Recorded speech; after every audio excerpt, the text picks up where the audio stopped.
ay talagang iyak na iyak si Giselle dahil sa kanyang mga nakikita at hindi siya papayag na maging walang silang gagawin sa kanilang ama. Dito na nga talagang binuhusan pa ng tubig at talagang video talagang ipinakita ni Balahadja na kung saan talagang ikinatutuwa pa ni Moira.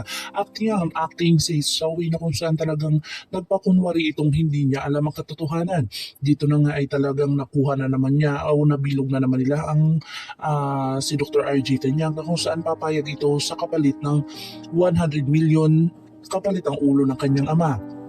Dito na nga positibo itong si Giselle na talagang may kinalaman itong mag-ina na ito, lalong-lalo na itong si Annalyn na kung saan kahit si Dr. Carlos Benitez pa ang pipigil sa kanya ay hindi ito matitinag dahil hindi ito ang dahilan kung bakit siya gagawin niya ang lahat dito sa kanyang Lolo Pepe. Dito na nga ay talagang nakita nilang tatlo na ni Dr. RG Tanyag at saka ni Giselle at saka ni Annalyn ang video ni Don Pepe na kung saan binubuhusan siya ng tubig.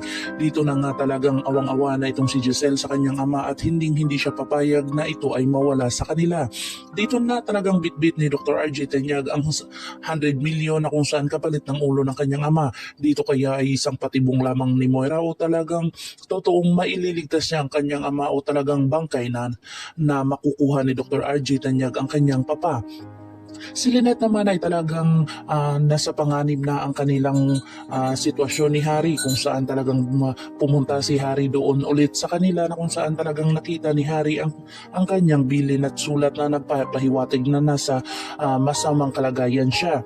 Dito na nga si Harry ay talagang binugbog ng tauhan ni Moira na kung saan talagang hindi na ito makatayo at talagang hinihila na lang ito ng isang tao. Dito na nga takot na takot itong si Lynette kung napaano na si Harry na kung saan pag nalaman ito ni Dr. Carlos Benitez ay talagang patay itong si Moira. Talagang ang buhay ang ipapalit dito kung talagang makikitil ang buhay ni Harry. Pakakabangan natin ang mga susunod pa na episode na ito. Ang abot kamay na pangarap. If you like my story, please like, share, and subscribe para ma-update po kayo sa mga susunod pa. Yun lamang po at maraming salamat.